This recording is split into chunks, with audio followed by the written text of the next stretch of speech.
Тишина! Тишина, казах. Тишина. Чуйте сега. Сега започваме най-важния тест. За първа оценка за годината. Вижте сега. Теста ще бъде от само една група, но видяла ли съм някой да припиши, моментално взимам и на този теста, който е приписал, и на целия клас теста. И моментално получавате двойки. От сега казвам. Така. Константина, премести се до Туалилина. Туалилино, ти няма си с Константина, премести се при Ивайло. Ивайло, ти се премести там. Оня там, ти там. Стената да се премести от другата страна, а тази срещу мен стената да се премести зад мене. Моментално всичко искам да се премести. Започвам. Въпрос 1. Пишете ли внимателно, защото е на бял лист? Пишете ли? Започвам.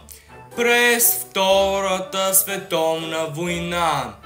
Кой замина да се реда като има война? Така. Записахте ли? Да повторя ли? Няма да повтаряме, така да изкарат нарочно двойки. Така. Втори въпрос! Тишина! Втори въпрос!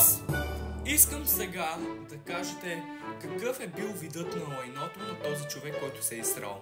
Искам да кажете какъв цвят е имало и ако можете, ако нали сте учили повече, да кажете дали вътре е имало някакви неща. Така, това е. Теста започва! Само да съм чула някой да се обръща, да говори или да шепни, ви казвам, че моментално взимам за всички тестовете и ви пиша двойки! Тъй като аз си го искам това нещо, но ме задължава да не го правя.